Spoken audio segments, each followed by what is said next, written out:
Good afternoon, everybody. I want to welcome you all from wherever you are to Dr. Gallman, Dr. Bernard Bernie Kwadwo Gallman, our resident African historian who has been giving a lecture series to the Modjeska School for the last number of years. And I've known him for, as we both had hair and it was dark, about 40 years or so. And so Kwadwo's a great friend and a great teacher, and he's very knowledgeable to the degree that he's now on the several professional groups. One's the of the which study the he's on the national board of the Association for the Study of Classical African Civilizations, and he has several books that he's written that we'll certainly be able to make available to you. And that Dr. Gallman has 7 lectures in this series, and there will be the door is open. You can learn as much as you can stand or come to all 7 or miss one and you don't miss the complete story. We'll also be posting some ancillary readings and videos that will be available. And I wanted to introduce you to Becky Robbins, who's the communications director here. Becky will wave, and she's the one that is hopefully making all this machinery work. And I'm going to now turn the show over to Kwadwo Gallman. Take it, Bernie. Thank you very much, Brett. Giving thanks to Almighty God, the uncreated creator, the unseen source of all things. Giving thanks to our African ancestors who left the blueprint if we'd only stop and look. Giving thanks to our elders who would lead us with their wisdom if we'd only take time to listen. And giving thanks to our children who give us reasons to continue to fight some of the absurd battles we find ourselves in. I'm glad to be here. I'm glad to see all the smiling faces and the smiling names without faces. Um, a couple of housekeeping things before we get started. Um, I'm going to be I have a lot of information that I'm going to be throwing at you. So I'd like to get through it so that we can have a robust Q&A. So if you could hold your questions until afterwards, and then we can discuss those questions. Um, Again, this is offered free, although donations to Modjeska School are appreciated.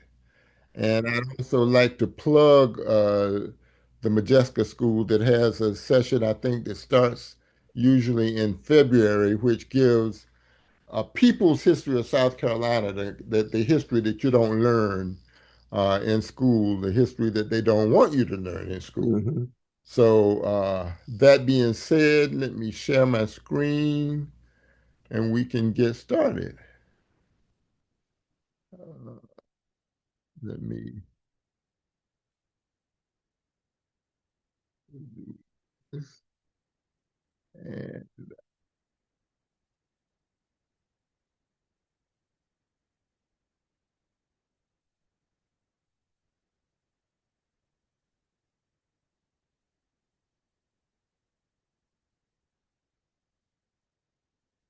okay.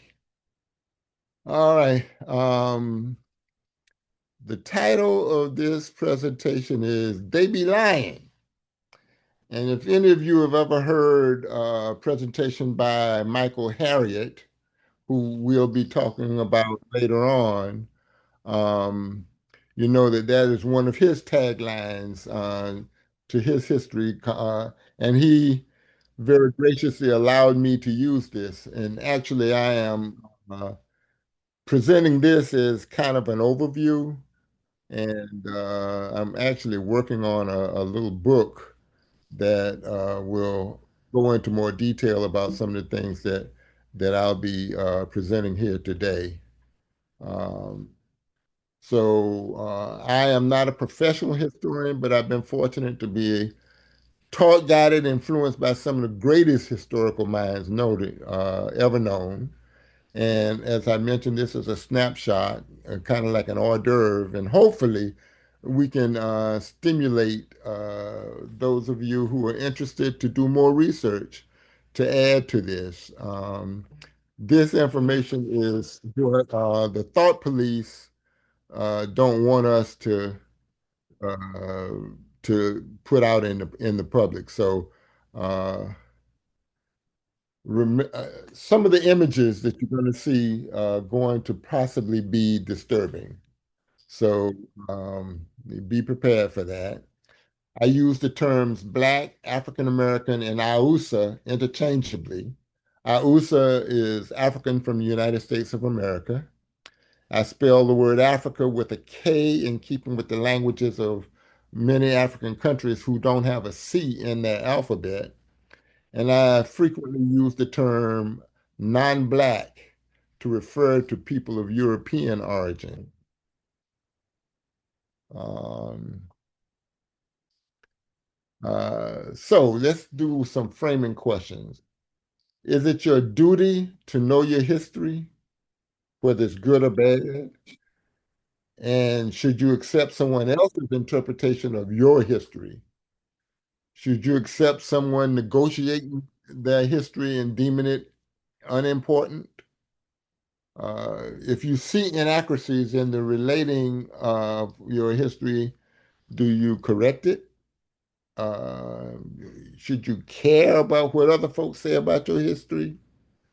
And the final question is, why is African and Hausa history feared by so many people? Um, with those questions, we're going to go to the link. I'm getting all these texts of people who say they can't find the link. Um, I'm being distracted a little bit. So hopefully this will be informative and it'll provoke a rethinking and correction of a lot of the lies that we've been taught and stimulate people to do more. So two questions that I've been asked after my lectures in the past is, why does everything have to be about race? And what is the race card? And hopefully we'll be able to answer both those questions by the end of this. I put this in critical race theory because it is one of the bugaboos that many of the thought police are fighting against. They call it woke history. And in short, critical race theory is a legal theory taught in graduate schools. It's not taught to children. Um, so let's get started. Until the history of the hunt is told by the lion, the tale of the hunt will always glorify the hunter. What is history? And again, people like to say that historians are neutral or objective, but are they? And I wish I had more time to discuss these, but certain concepts in history that we really need to pay attention to. Perspective, because history is always written from someone's perspective, whether they claim it or not. And the continuity and change of the history is sometimes very uncomfortable. And it's very interesting that there are so many people that want to suppress history because it makes them feel uncomfortable. Uh, I, I, I think that's unfortunate. Cause and effect. You talk about the high level of crime in some areas, but you don't talk about the high level of poverty in those same areas. Um, Evidence is sometimes suppressed or ignored. Empathy is become a negative thing today. Um, I think it's very interesting that in some medical circles there are workshops to teach physicians empathy or workshops to teach physicians compassion, which I think is very scary. Um, the significance of events, sometimes they're frequently minimized. You have some people who feel that their perspective is the perspective and don't want to be contested. And relationships is always a very, very important thing.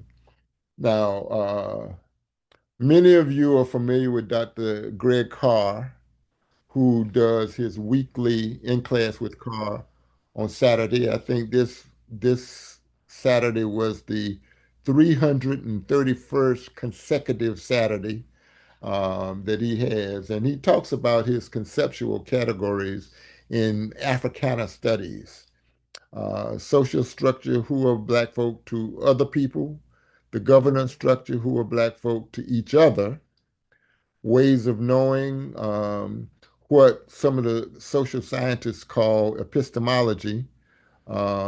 Science and technology speaks for itself. Movement and memory. How do we honor ourselves and our ancestors? And cultural meaning making, the celebrations of art, music, and dance, and so forth. And I think that's very, very important. Um, a few years ago, when I first started doing this lecture, and let me say that it's been every year I add more. It becomes a little longer, but then I've included more information because I don't want it to become stagnant. One of the titles several years ago was historiography. What is racist historiography? And historiography is defined as the study of the writing of history. But again, we have to take into consideration the fact is if it's truthful, accurate, and objective, and is it really neutral?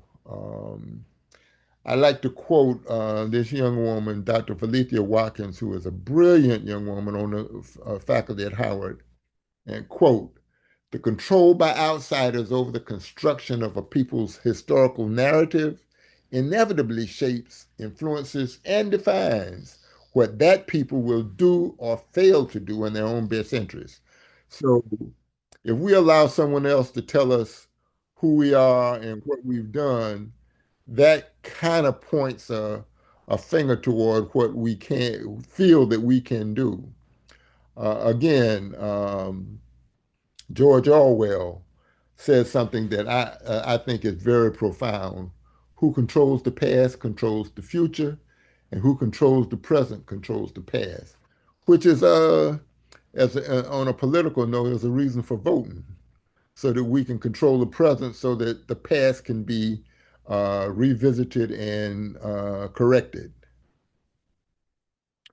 Why is history important? These two gentlemen have played a great part in my growth. To the left is Dr. Anderson Thompson, from which I got this quote, and to the right is Dr. Jacob Carruthers, whose book I recommend very, very highly. Um, for those of you who may be interested, I'd be more than happy to share bibliography uh, uh, of all my lectures in this series because I think it's very, very important that we read. Um, I want to read this. It's kind of long, but I think it hits home. The African world is in an ideological captivity to those who have taught and trained us to know each other. That's deep. We've been taught to know each other and ourselves by others. Continue by having prescribed for us a history written by our captors. The single most important foundation for a people is a thorough understanding of their place of history. It's our sacred mission to cut through the jungle of lies and distortions surrounding the myth that Western European whites were the civilizing race of mankind, which is basically what we've been taught. Nothing started until the Western world rose. But Dr. Clark always said is that current world history is only the history of the second rise of Europe. But Malcolm X put it in more succinct terms. As long as you're convinced that you've never done anything, you can never do anything. Um, And so often when we're reading or when we're listening to newscasts or even podcasts, uh, we are persuaded by terms that make us think one way when it may not be that way. And these are some of the terms: maybe, may have, was likely, could have been, possibly happened, considered to be, probably, perhaps, mystery, arguably, and not definitely known. And many of these, they will say maybe, but then they'll tell you what they think it is. And as a result of that, I think we come to conclusions that perhaps are less than accurate. And we have to be aware that this historical propaganda is all around us.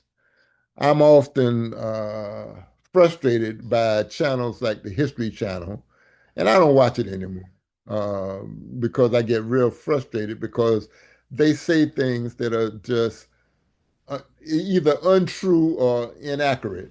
You know, things can be true but not accurate. And I think that we have to be very, very careful.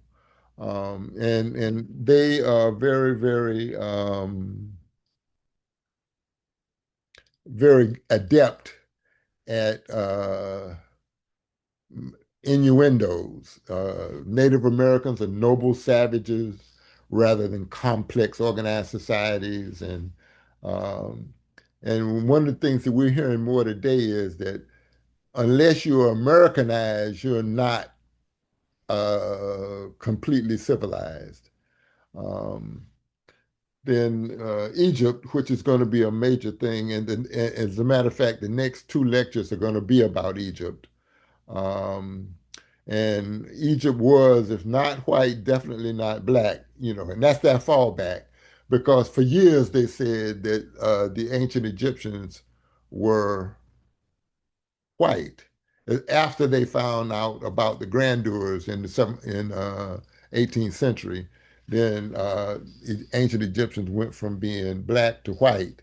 But now that they've been proven, it's been proven that they were black. The argument is, well, maybe they weren't white, but they definitely wasn't black. Um, these channels and do frequent and TV shows have frequent attention to negative subjects that desensitize us and glorify some negative subjects. I noticed that there's one channel that has a lot of shows about Hitler and Nazism, a lot of shows about criminals, and there are frequent shows that portray Hausa and Africans in a negative light. So Dr. Clark said, Dr. John Henry Clark, who is probably the most brilliant historian that I've known, said Black history is the missing pages of world history. Um, and it's been, our history has been hidden, ignored, changed, or claimed by others. And why is it that that has happened? What is it about us as Black people that so many rich and powerful people spend so much time, energy, and money trying to either change it or keep it from us? So obviously there's something that they know that we don't know. And I want, for one, I'm on a quest to find out. But hiding Black history is not new. We think we take up arms in uh, this anti-woke activity now. But if we go back to January 1832, Henry Berry, after the Nat Turner Rebellion, said, and I'm just going to read the part in red. We have, as far as possible, closed every avenue by which the light may enter the slave's mind. If we could extinguish the capacity to see the light, our work would be complete. They would then be on the level of beasts of the fields. I think it's very, very interesting that they understood at that time basically who we are.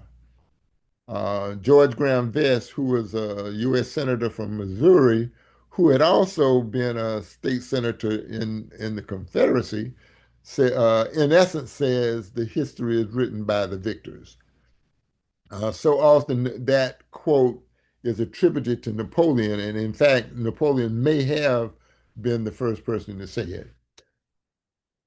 So much of the rest of this presentation deals with the period of time that we call the nadir.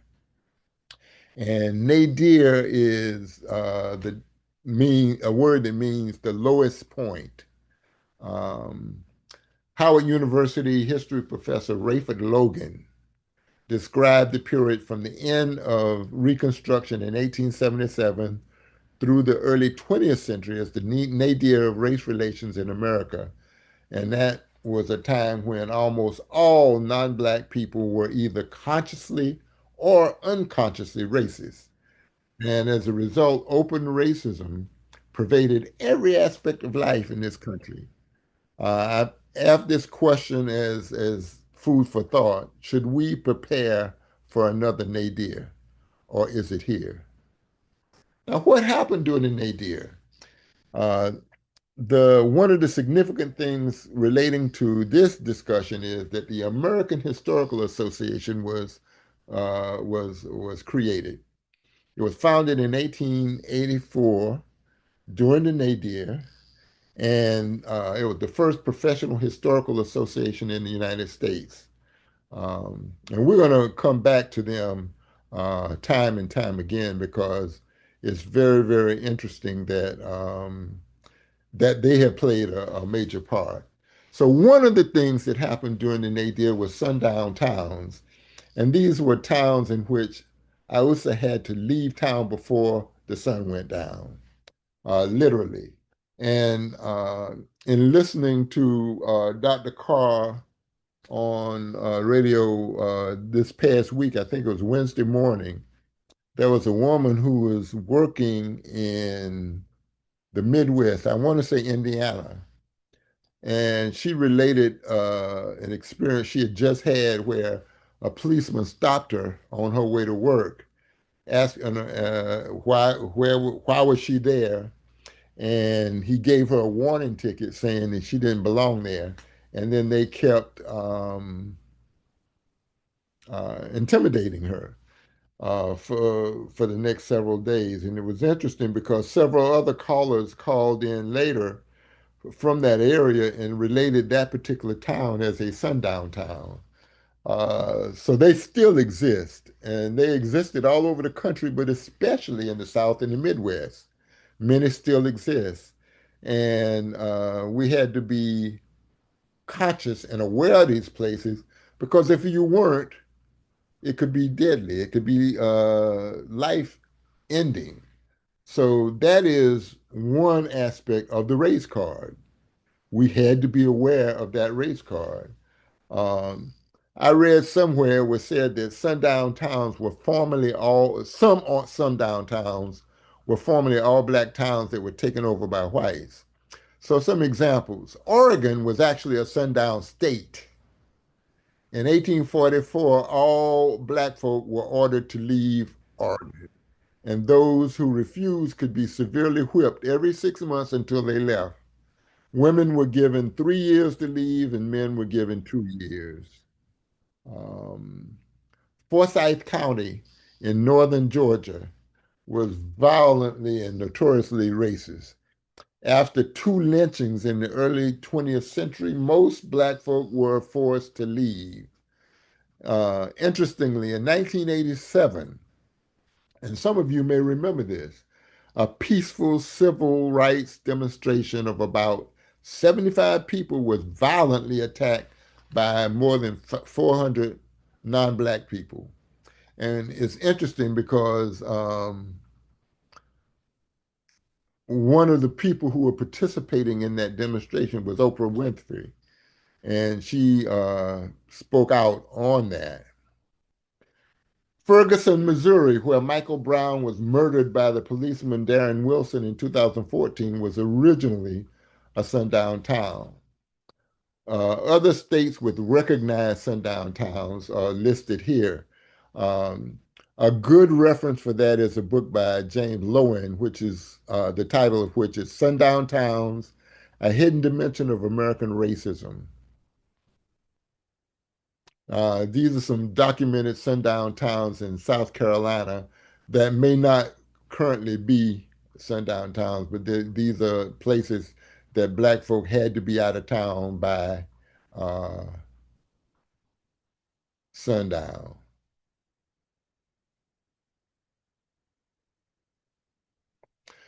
So, what else happened during the Nadir? You had American apartheid. It's very interesting that they call it segregation. Uh, and I grew up knowing about segregation, but what the South Africans did, they learned from United States. So I call it American apartheid as opposed to South African apartheid or Israeli apartheid. And it's very interesting. In another lecture that I give about medical mistrust, it's obvious that most of the atrocities that have been committed against human beings were learned from America. Uh, the United States has been the seat of so many atrocities. I remember now this to the left, this picture is going into a movie theater upstairs. When I grew up in Hartsville, South Carolina, we had to go upstairs, but fortunately, we our stairs were indoors. But what would happen is that I never will forget. I went to a Saturday matinee, and these young white guys defecated on the steps uh, just inside the door. Uh, the water fountain that we had to use were usually dirty. What else happened during the nadir? Lynching. And this is something that they really don't want you to talk about because lynching was entertainment. It was a public spectacle, sometimes attended by hundreds of people of all ages, even children. And they were acts of American domestic terrorism, which is interesting because they were never officially called terrorist acts. And I think that's interesting. Despite calls for anti-lynching laws as early as 1898, a law was not passed until 2021-22, 124 years later.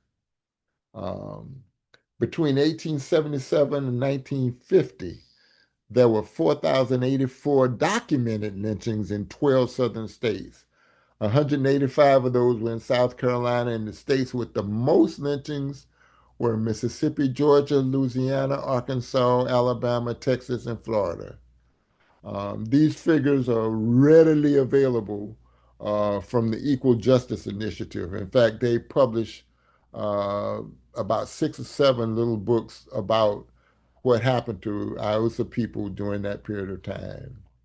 I would be remiss if we talk about lynching and didn't raise up this lady, Ida Wells Burnett, who was born enslaved in Holly Springs, Mississippi, and she was the one that was calling for anti-lynching laws in 1898. She was so often we describe men as being multi-genius,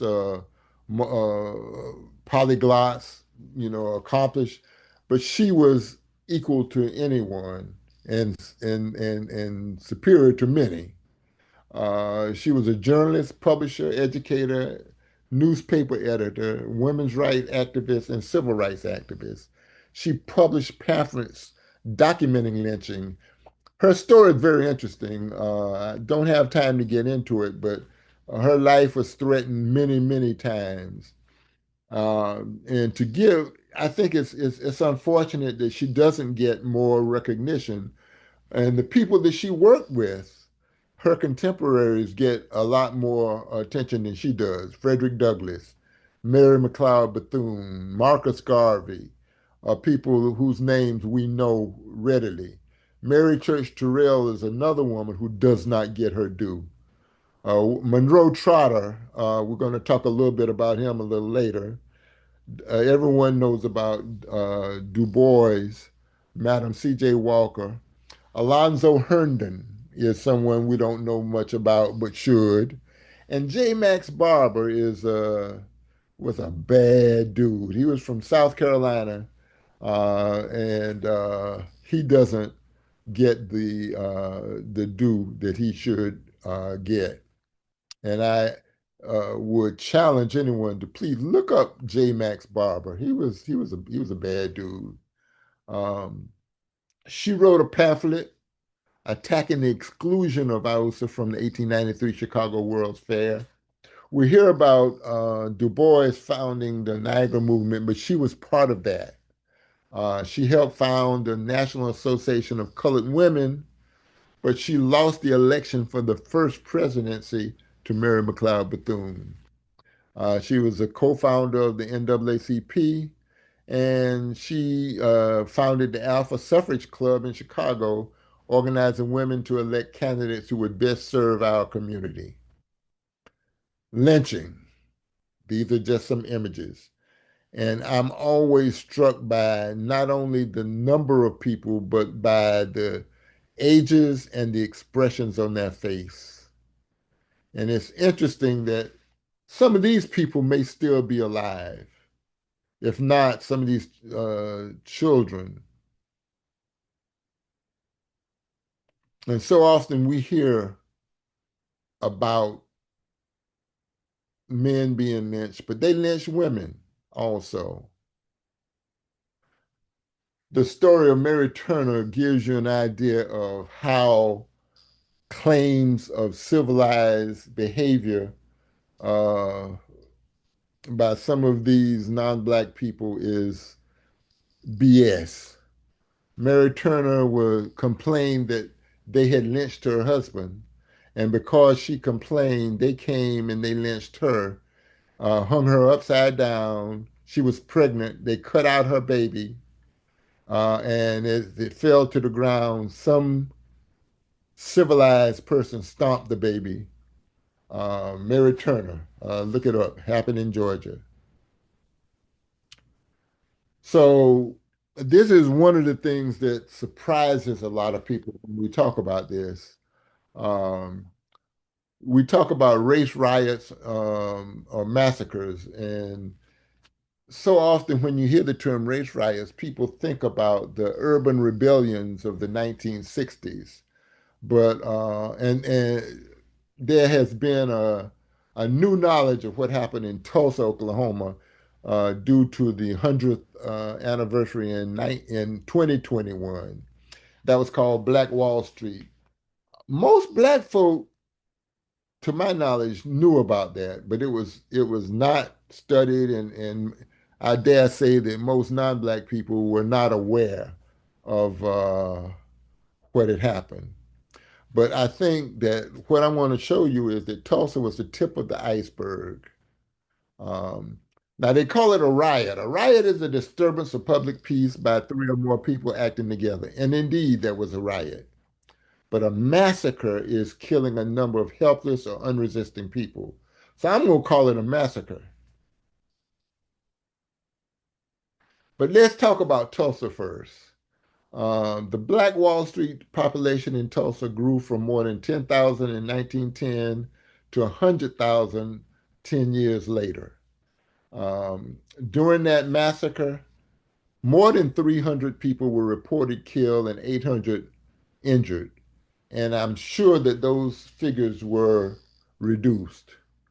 It's also important that more than 15 non-blacks were killed because we fought back. And that's something that we'll talk about a little later. 35 city blocks were destroyed that included more than 1,200 homes and 190 businesses. Now, think about that. They dropped bombs on that area. The total damages in today was well more than 200 million. Nobody was arrested. No insurance claims were honored. And for those of you who are music fans, if you like Uncle Charlie Wilson, or if you were old enough to remember the Gap Band, they were from Tulsa. And the name of the group, Gap Band, was named after three streets in Black Wall Street: Greenwood, Archer, and Pine. These are some before and after pictures that I managed to glean. And I think that's uh, so these massacres were caused by a combination of jealousy, greed, fear, and voter intimidation suppression that was served on a racist bed of white, narcissistic, psychopathic pseudo supremacy. And even though we're going to concentrate on the ones that targeted AUSA, I think it's very, very important that we say that there were massacres of Native Americans, Chinese people, Mexicans, and even non-Black Catholics. So in modern times, the term race riot, as I mentioned, conjures images of the urban rebellions. They were truly massacres. And I'm going to give you a list of some of these massacres uh, that you might be interested in. Um, and I think I'm going to pause here so that you get a chance and look to see how many did. In the book that I'm working on, I'm going to give a little bit more detail about each of these. Um, one of the one in Colfax was particularly savage. These are some more. Hamburg, South Carolina. You had a future governor who was noted to shoot someone in the head, pitchfork Ben Tillman, and then brag about it, and became elected governor and then United States Senator. Wilmington, North Carolina was the very first time in the history, in 1898, in the history of the country, that a duly elected government was violently overthrown by a mob. And even though they tried that again on January 6th, 2021, uh, in Wilmington in 1898, it succeeded. There's some more race massacres. So it wasn't here and there. This was a major thing. I think it's very, very important that we know that this was a thing.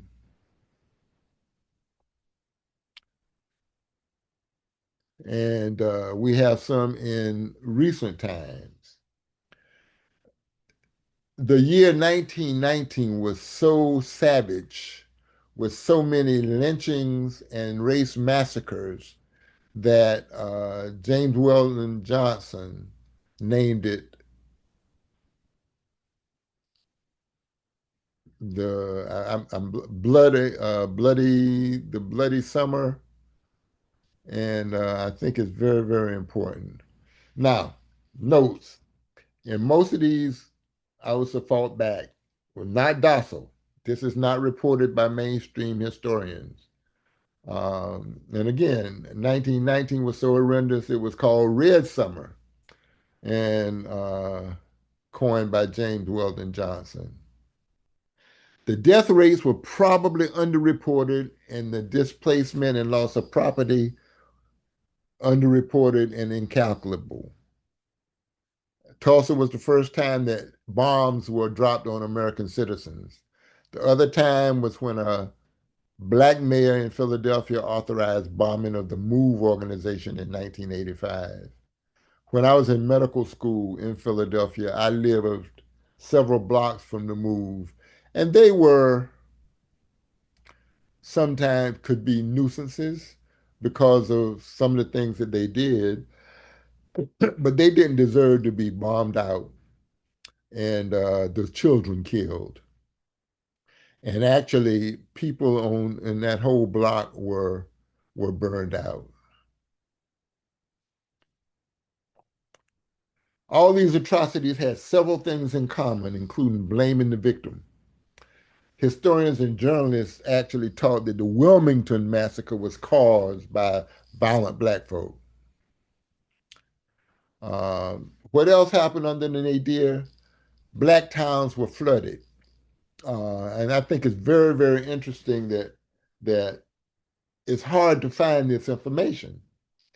Uh, Probably the best known is Oscarville, Georgia, which is now under Lake Lanier, which ain't too far from Atlanta. Ferguson, South Carolina is under Santee Cooper. And these are some of the other places that are underwater that were formerly all black towns that were flooded. So back to American Historical Association. Again, when it was founded, white Southerners and Northerners were in the process of reuniting after the Civil War at the expense of black folk. They call it the Wormley Agreement or the Hayes-Tilden Compromise. I think in Congressman James Clyburn's book, which is actually excellent, an excellent account of the period of Reconstruction. He calls it the Great Betrayal. Now, in the American Historical Association in 1913, they had their annual meeting in Charleston, and it was decided that they would teach about the events of Reconstruction as a failed effort, and they would portray the Iusa legislators as uncouth, illiterate, unintelligent, immoral, and dishonest buffoons, even though anyone who knows better knows it was the opposite. And this effort has been known as the Dunning School. Um, I think this is particularly important because they made up their minds to lie. It was a foregone conclusion that they discussed and decided on the lie. They call it the Dunning School because the leader of the effort was William Archibald Dunning, who was a professor at Columbia who has been called the father of historiographic racism. And he taught generations and generations of students this falsehood, and they taught their students so that after a while it became true. And the lie became standard knowledge. One of his most well-known students was Ulrich Phillips, who was a white supremacist historian from Georgia who came from a family that enslaved human beings. And again, he got his PhD at Columbia under Archibald Dunning. And in his books, he defended enslavement and enslavers and said that they exhibited benevolent paternalism and they provided adequate food, clothing, and medical care. He minimized the violence and he relied on the plantation records of large plantations and not personal accounts of the enslaved people or even the accounts of small enslavers. But he taught generations of historians at the University of Wisconsin, Tulane, University of Michigan, and Yale. And they went on and spread the lie. There are other influential racist historians I think that we should be aware of. George Bancroft, who is called the father of American history, opposed slavery, but he did not support racial equality, and he centered non-black achievement in his work. Edward Augustus Freeman, John William Burgess, Arnold Toynbee, and we're going to talk about him in the next lecture next week. Lothrop Stoddard, who was a eugenicist. I talk about him in my eugenics lecture, which I won't be giving in this series, but be happy to do it if anyone wants it. Hugh Trevor Roper and James Ford Rhodes.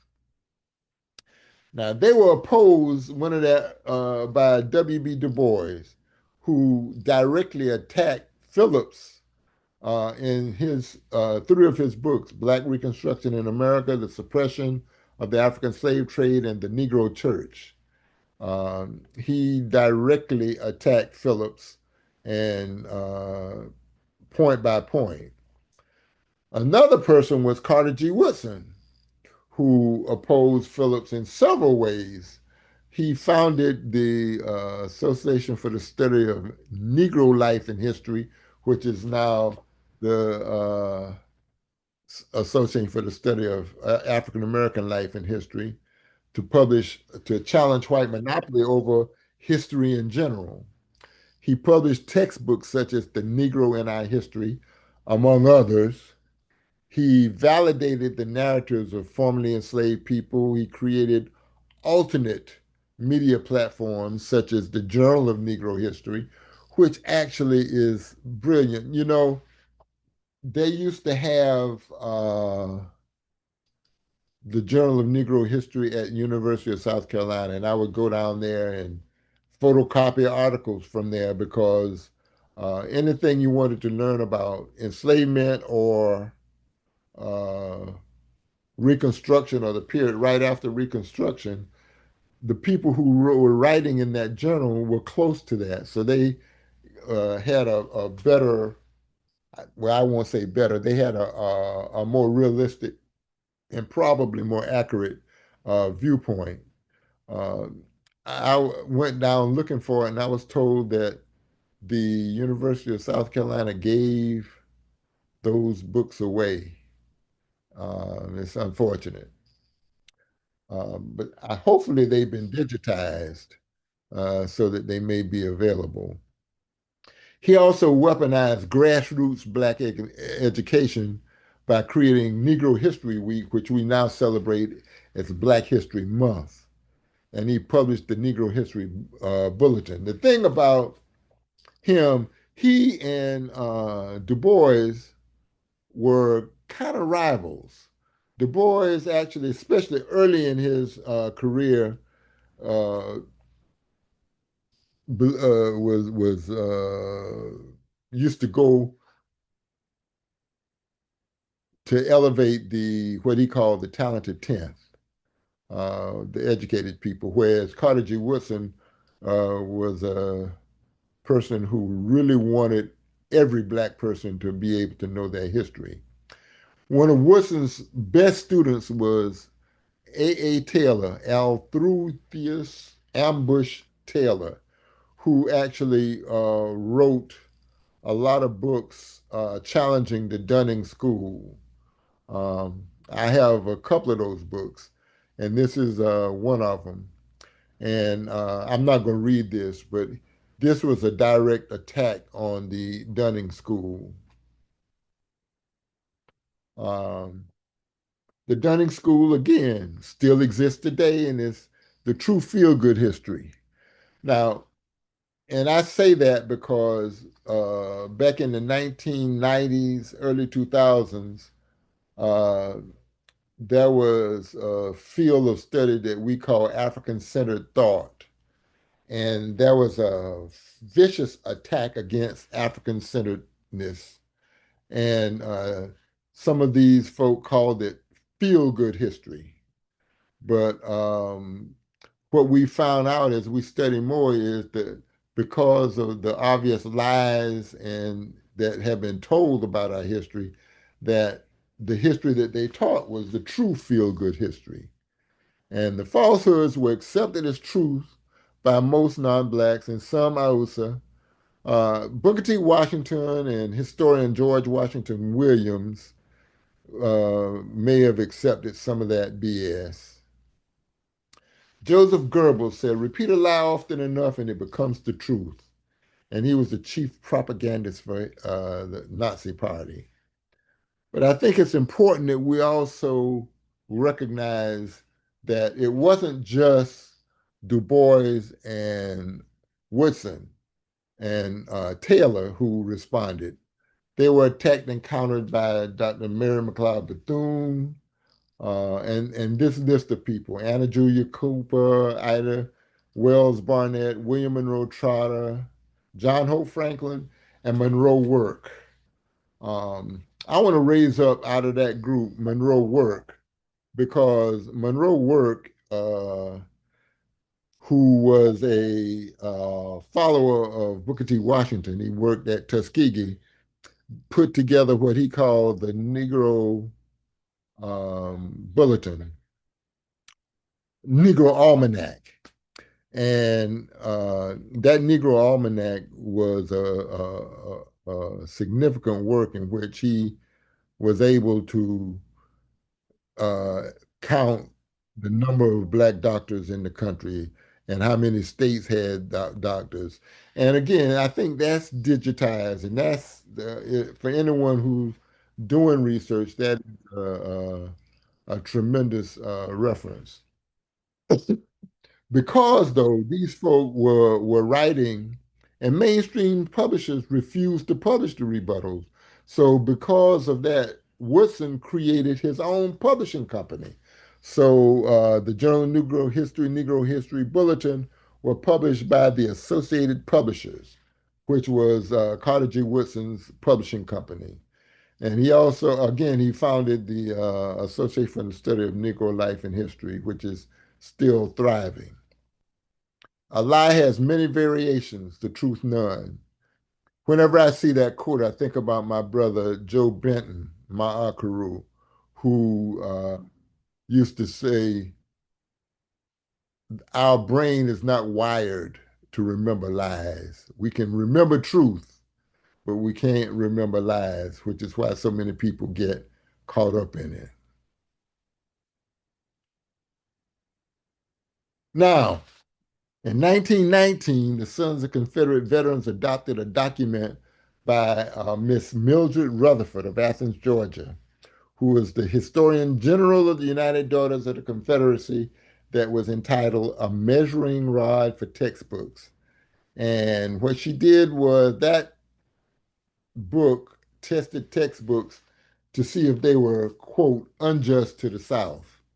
Um, and if the book did not portray uh, the Confederacy in the South in a positive manner, they got a bad grade. I think it's also interesting to mention that the Daughters of the Confederacy uh, erected more than 700 monuments to the Confederacy across the United States between 1890 and 1920.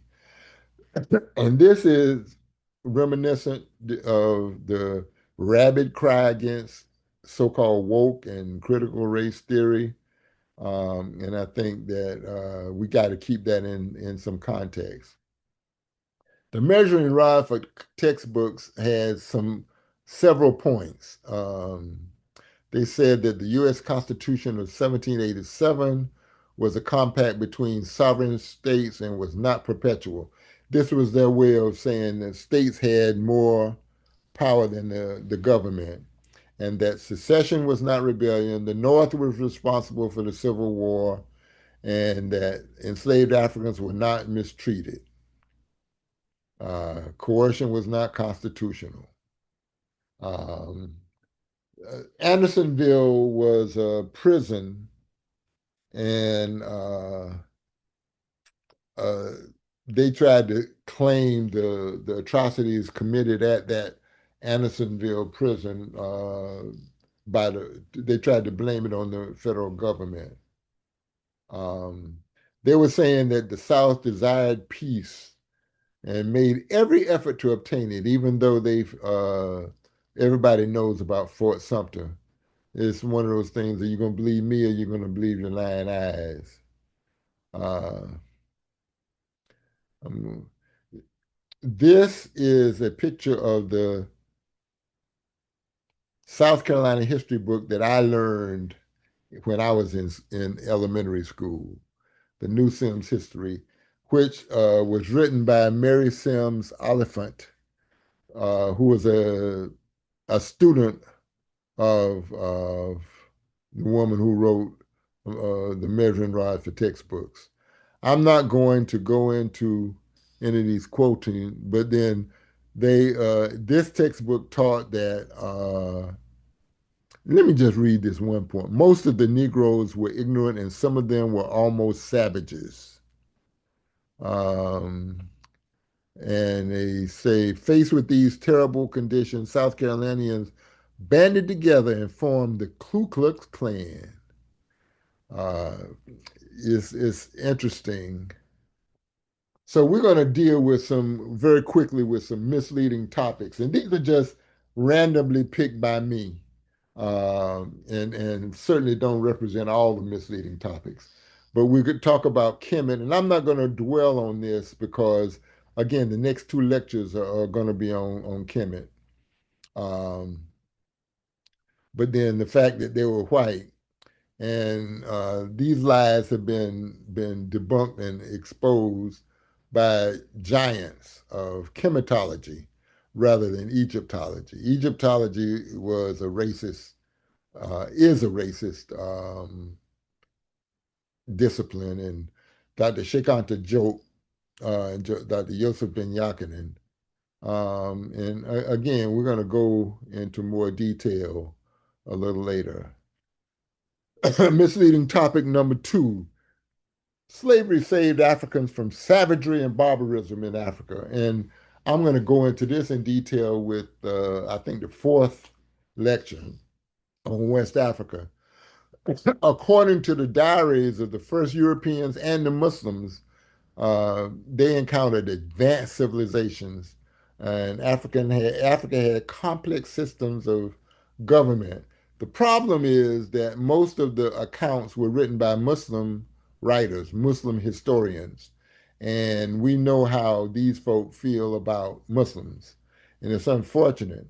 But what I'm going to do in that lecture on the golden age of West Africa is do a compare and contrast of the prominent Muslim states compared to Europe at the same time. And I think that'll be kind of eye opening. Misleading topic number three. Uh, we are always taught, at least I was, that the abolitionists were allies and friends of the enslaved folk. That they were, but the fact of the matter is that even though many of them were against slavery, they did not accept Africans as equals, and most were narcissistic supremacists, and most felt that Africans that were uncivilized could only be redeemed by adopting white culture. And as an aside here, I think that this played out in the early part of the 20th century with Native Americans, where they forcibly removed Native American children from their homes and sent them to so-called Indian schools where they were forbidden from wearing their tribal clothing. They were forced to speak only English, and they had to cut their hair and in essence become uh, white. Dr. King recognized this about abolitionists and liberal whites. And his last book, so many people, when they talk about Dr. King, get hung up on his dreams. And I want to say that when he talked about his dream, that was during the early part of his years when he was still idealistic. By the time he became so dangerous that they had to kill him, he had written a book, Where Do We Go From Here, which I think is the most honest picture of who Dr. Martin Luther King really was. Um, uh, and I'm not going to read that quote, but I want to read this one. Quote, we do not need allies more devoted to order than to justice. I hear a lot of talk these days about our direct action talk alienating former friends. I'd rather feel that they are bringing to the surface latent prejudices that are already there. If our direct action programs alienate our friends, they were never really our friends, end quote. Misleading topic number four. And I call that misleading, but it's something that nobody talks about. It's probably ignored more than misled. Frederick Douglass versus Henry Highland Garnet. I bet a dime to a donut that the majority of people on this call now know who Frederick Douglass was to some extent. But those same people probably don't know who Henry Highland Garnet was. Now, understand that when they were living, Garnet was possibly even more popular among black folk than Douglass was. Um, and they were rivals. Douglass was a favorite of prominent white abolitionists, especially William Lloyd Garrison, so that his speeches and his writings were featured in history books, magazines, and we know about him starting a newspaper. So that's well known. And at one time it said, and I've been looking for this quote, um, that Douglass declared, quote, slavish devotion, end quote, to William Lloyd Garrison. Um, so let's look at some of the positions. Frederick Douglass felt that white folks should participate in the discussions and debates of black folk in what was called the Negro or Colored Convention movement. Garnett said white folks are sympathetic. They need to work with other white folk because that's where the problem was. We wasn't the problem. Douglass favored what he called moral suasion, that the enslavers would soon realize the error of their ways and they would make things right. Whereas Garnett said resistance, resistance, resistance by any means necessary. That sound familiar? I'm sure that most of us attributed that saying to Malcolm X, but Henry Highland Garnet initially said that. Douglass felt that abolition was not political and politicians should avoid the debate, whereas Garnet felt that it was political and it was a political solution that had to be reached. Douglass was against I would say immigration outside of the United States, whereas Garnett embraced the idea, and he actually organized a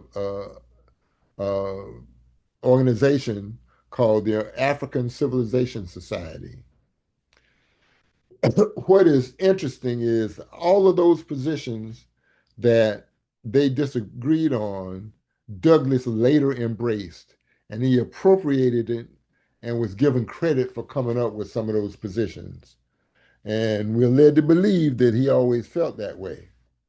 Now, let me say, those of you who are familiar with David Walker's appeal, um, during Garnett's life, it had become almost, it was lost.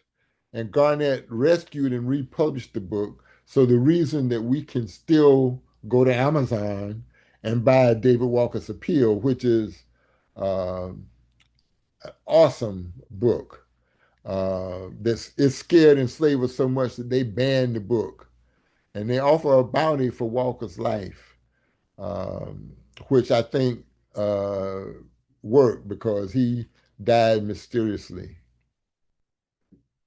Again, I call this misleading topic, but it's more like ignored.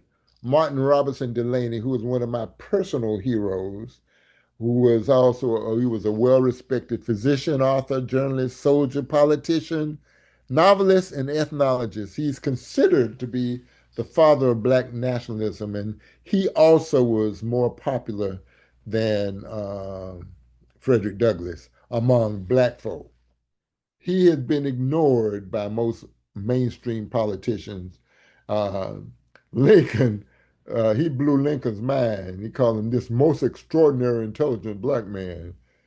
Um, Let me go back. He was so proud of his dark complexion that he got jealous of people that he met who had a darker complexion than he did. Interestingly, after the Civil War, he lived in South Carolina for a while, but then he moved to Wilberforce, Ohio, where he is currently buried. Uh, the Booker T. Washington versus William Monroe Trotter. Now, Many people are aware that Booker T. Washington and W.B. Du Bois had beef. But before Du Bois, he had beef with William Monroe Trotter. Who was William Monroe Trotter? Trotter was critical of Washington even before Du Bois. And he was a co-founder of the Niagara Movement and NAACP. He was a journalist who co-created a newspaper in Boston called The Guardian that attacked Washington constantly. And he's the first and only black man who was ejected from the White House after a verbal confrontation with the racist President Woodrow Wilson. Um, but Washington had so much influence that Trotter was actually arrested in Boston for going to a speech that Booker T. Washington was giving and heckling him. So Trotter is also someone that I think we need to know about. The other misleading topic, when did Africans first come to America? And this is something that is very, very current. There's a small group of people who insist that Africans have always been here and that we were not brought here as slaves, that we were always been here.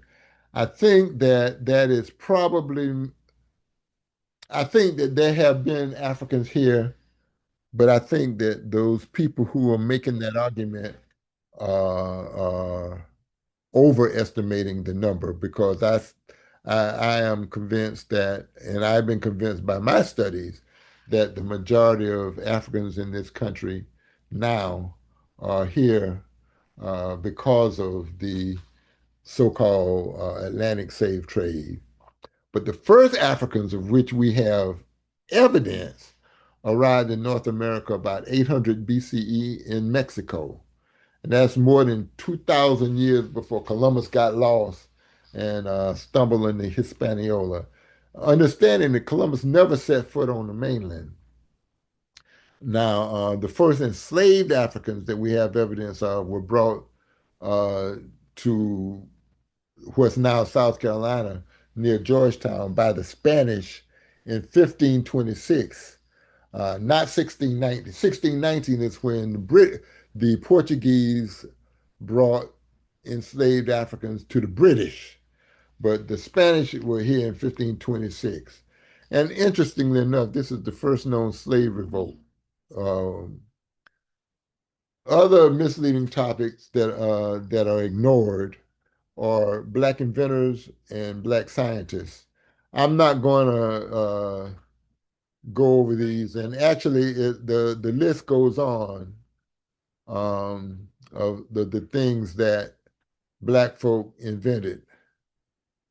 I think it's very, very important that you see the sheer number of things that black folk invented. And I'm going to hopefully in the book go into more detail and talking about that. Um, Black cowboys. I also made up more than 25%, and some people say up to 40% of the so-called cowboys in the West. Um, it's interesting because just by the word cowboy, you know they had to be talking about black folk because the non-black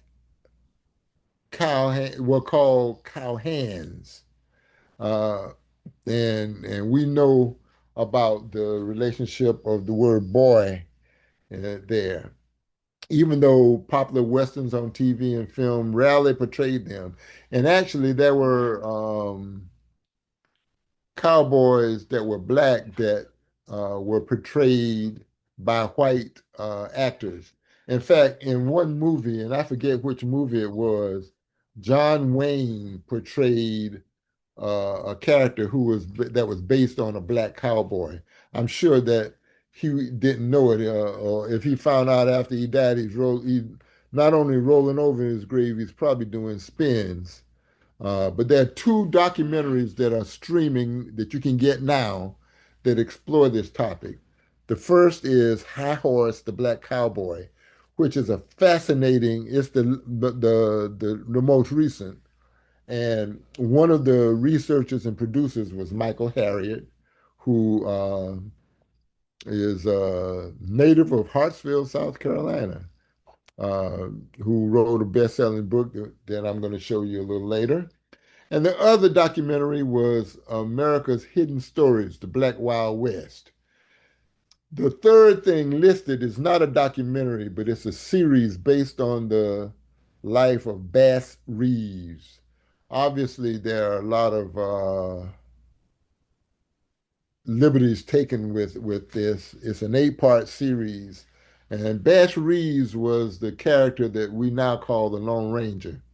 The Lone Ranger was based on the life of Bass Reeves. Um, and here are some notable cowboys, and I think it's important that we look at them.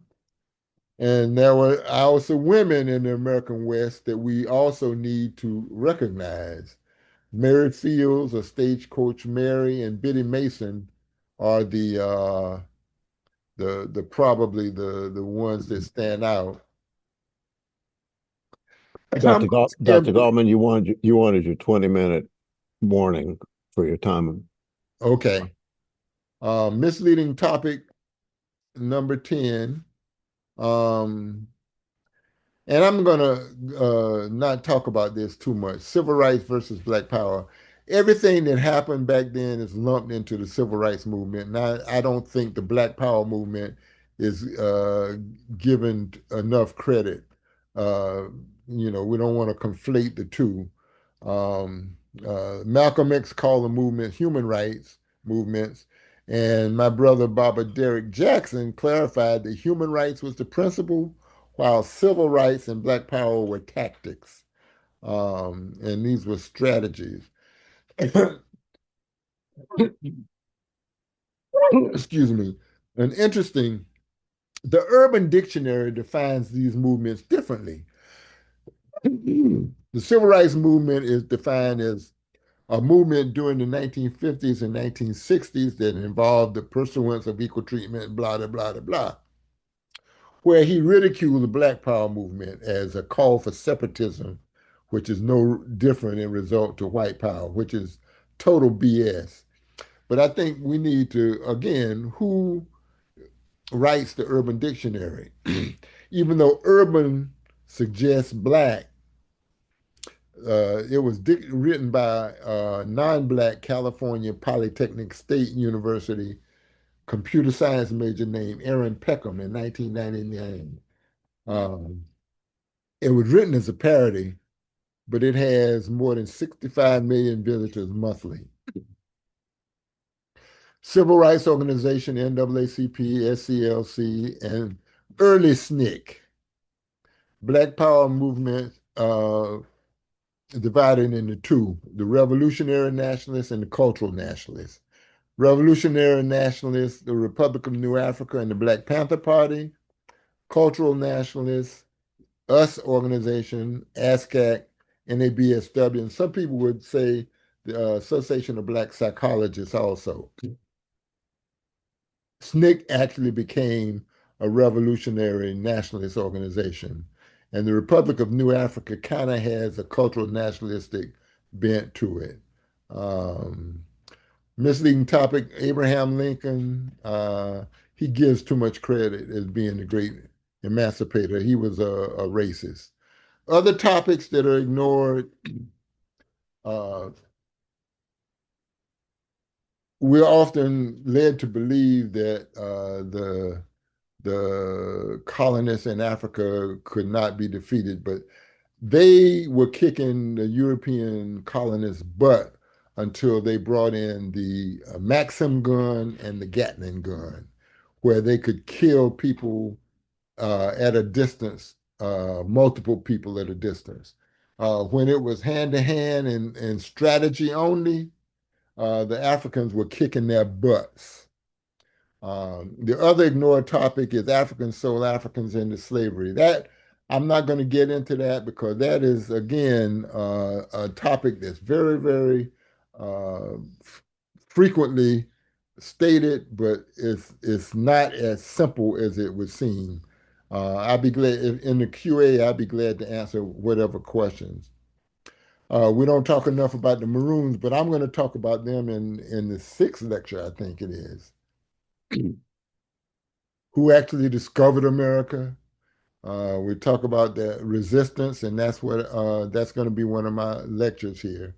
And African organizations and institutions, the mutual aid societies, the American Negro Academy, which was an intellectual organization, the UNIA by Marcus Garvey, Harlem Renaissance.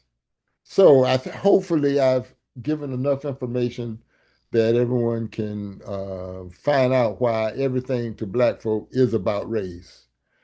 I want to push this book by Michael Harriot, Black AF History. I'm sure many of you have read it already. I've read it for the second time. I'm going to read it again. It's excellent, excellent book. And I'm going to shamelessly plug some of the books that I wrote. Sankofa University, Studying African Studies, History, and Culture. Um, a book written by Joe Benton, Tanya Bryce, and Derek Jackson, and me. Should Black organizations and institutions be African-centered? To Be Human is my attempt at writing a novel, an Afrofuturistic novel. It's a novel and love story. Project Sankofa is probably the book that I participated in writing that has sold more. In fact, this is the second edition. It's a rites of passage program that gives philosophy, theory, and overview. And actually, the second edition gives some tips on how to do it. Saving the World is my second attempt at an Afrofuturistic novel. Um, to Be African is a book that I edited along with Marimba Ani and Larry Obadele Williams that has essays by some of the most profound thinkers that you ever would want to hear. These two books are books that I wrote about my family history. I'm into genealogy, so that the Doyle experience is my maternal family history, and Surviving South Carolina is my paternal family history. I want to thank everyone for your attention. Hopefully I didn't provide enough for you all to go to sleep. So with that, I am going to open up for questions. And Brett, if you could go ahead and monitor questions. I can monitor questions, Dr. Gallman. I see that Ifia Wangaza has her hand up first. Ifia? Okay. With regard to the quote about owning the present, owning the present and controlling the past, would that not be more accurately described as being able to describe the past? Because the fact of the past is a matter of fact, and regardless of how it's described, it doesn't change what the facts are. That's one. Two, with regard to SNCC, as a SNCC veteran, I would, and Black Power, having been a member of the Atlanta Project, which is the project that one forced SNCC to challenge the Vietnam War, the U.S. role in the Vietnam War, and secondly, to write the position paper on Black Power or self-determination, and as it became popularized by Black Power, as a result of study groups and a review of our history and the various aspects of our struggle, up to and including the up to including 1965 and 66 is when we wrote the position paper, which of course is online. And I would really like more discussion about that, because I think that we suffer from a continuing misunderstanding of what happened at that point, what is happening. And I would add that the point that to applaud you for recognizing the tension between Frederick Douglass and Garnett and Martin Delaney, which was a part of our study group in preparation of the Atlanta Project's Black Power position paper. Third is whether or not these slides and this presentation will be available for subsequent review independently. Thank you. Okay. To answer the first part of your question, I think the quote actually infers both. Obviously, what happened is fact, but the way it's interpreted and related and taught can vary, as we've seen, as I tried to show. I have nothing on the second part because I thank you for that information. The third part, probably this will be online, but again, I'm trying to develop a book based on this lecture. So I think if I'm not mistaken, I think Brett, this will be available on the website, right? If you say so, sir. Okay, yeah, it will be available on the website. Thank you. Okay. Baba say too. Yeah, Baba Setu, you're up, my friend. Yes, I noticed that some photographs that you posted earlier on the lynching. One that was on the extreme left, when the man was being fried on that slab. One of his descendants is in Columbia, South Carolina. He teaches at Burnett College. He teaches in the art department, and he and I talked about that at length. There's a film out there about the Cape Fear massacre. There's a documentary out. This young man did a fantastic job as of finding out exactly who was responsible for that. He got the names. It's called the film is called Wilmington on Fire. I think I may have a copy of that documentary and I can get the young man to at least visit us because he's been down here before. Okay. Yeah. And I'd like to see that documentary. Hook a brother up. Certainly will. Okay. Thank you. All right. Are there any other questions, comments?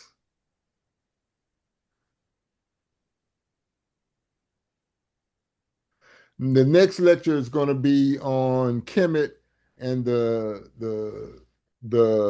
question asked is, who were they? I think that is something that is bandied about and argued very frequently. Who were they? And the third lecture would be, after we've established who they were, the third lecture would say, well, what did they do?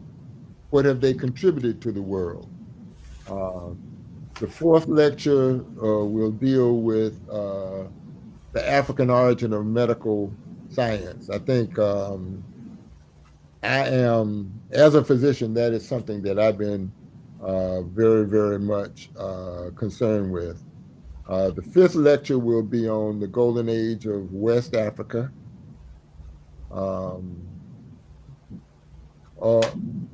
And the sixth lecture will be on women in ancient Africa. And the last lecture will be on resistance to slavery. I think that not enough is discussed about the fact we're looked upon so often by people like Ulrich Phillips that I mentioned as being happy darkies that were really happy with slavery. And I think it's very important that all the ways that we resist it should be uh, exposed and discussed. So that's what's coming up. Thank you, Dr. Gallman. I wanted to tell folks that we'll be sending out. So Becky, correct me. Is everybody that's on the screen here? There's like have been 63 people signed in, and we have all those email addresses. So everybody that's signed in now will get the announcements for any additional readings, etc. Right? Yeah, we will compile a list that of folks that actually attended and folks that registered but didn't attend. We will send a link to the recording that will be up on our website at the latest tomorrow morning. And you're welcome to share those with anybody that might be interested in joining us. Everybody, if they miss the first class, they're still welcome to join us at any point during the series. And there are a couple questions in the chat. They're really wide ranging, but you might want to take a stab at them Okay. before we say goodbye. But I appreciate everybody coming, and we'll try to stay in touch as best as we can with all of you. Okay. All right. Looking at this from Linda Page, what are the efforts actually getting attention that are promoting truth in Black history? How do we take this information and make a difference with our young people?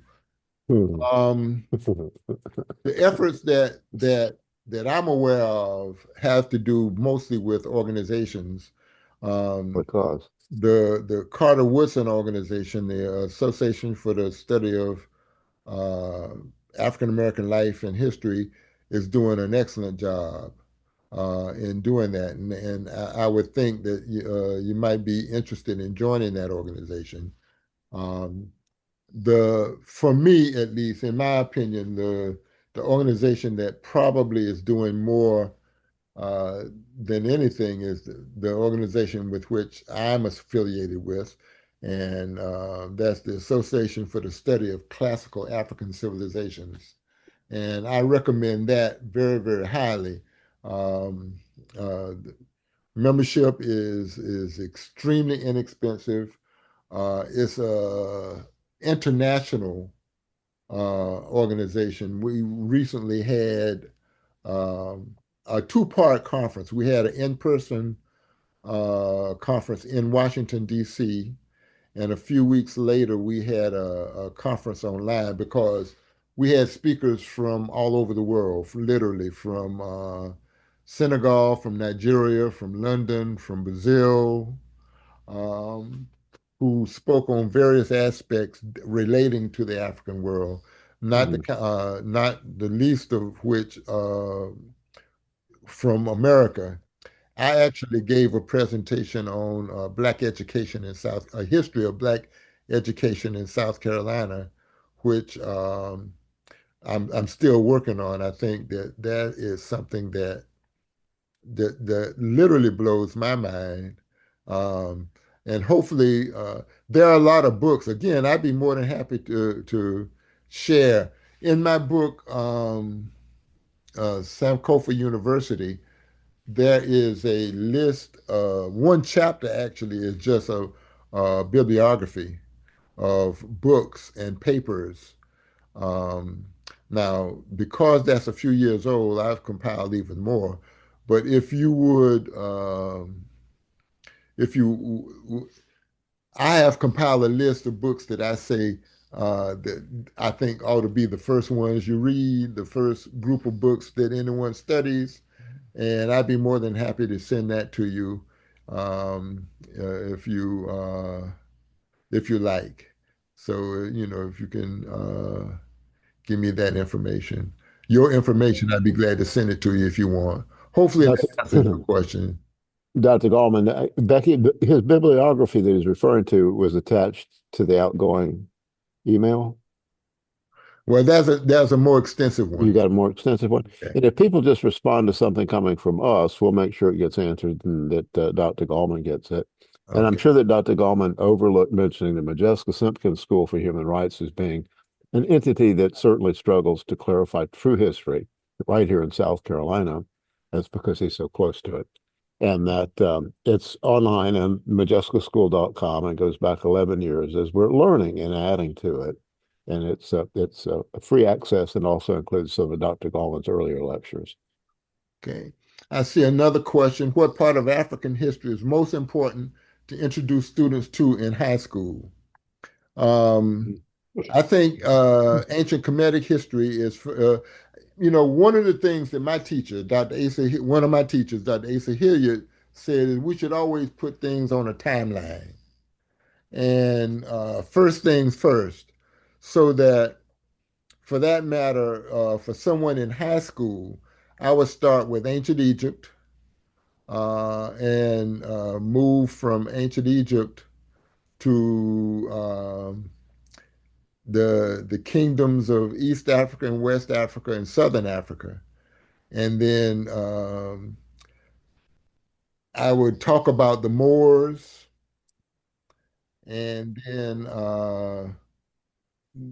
we can get into the and I think it's very important when you talk about the enslavement period that we don't let the Arabs off the hook, because the Arabs were responsible for enslaving Africans for uh, 700 years before the Europeans were strong enough to do that. So, and they had what they called the Indian Ocean slave trade, or the East African slave trade. So, and I think that that's something that we don't hear about very often, but I think it's very, very important that we learn. Uh, so I would start with Kemet, and then probably go to the kingdoms of West Africa: Ghana, Mali, Songhai, the Hausa states, and then Great Zimbabwe and Kerma in southern and eastern Africa. Okay. Let's see.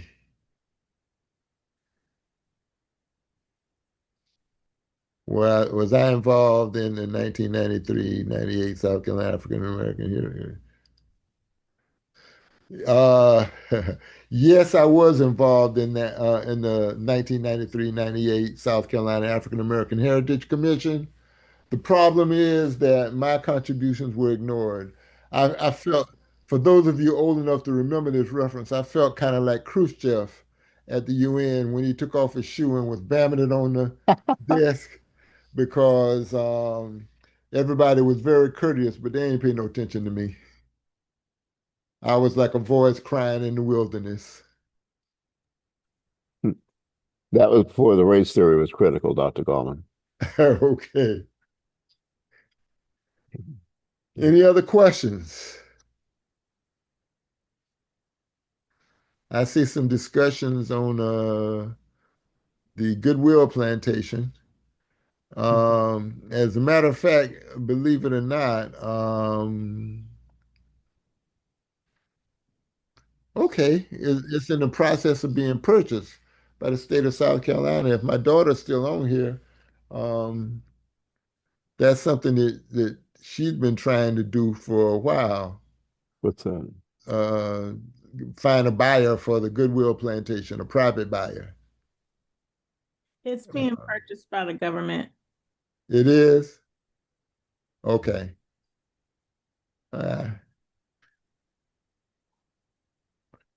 right. Any other questions? Well, we'll see everybody a week from today, same time, same place. And Becky, it is the same access URL. Yeah, once you've registered, that link will bring you to the same spot, so you don't need to re-register.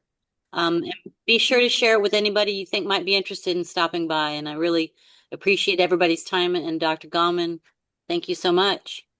Thank you all. Yeah, and he's a good gastroenterologist if you need one, but you have to be a veteran at this point. He's to many people's chagrin, he's kept me alive for 30 years now. Thank you all. Thank you, Dr. Thank Gallman. you. All right.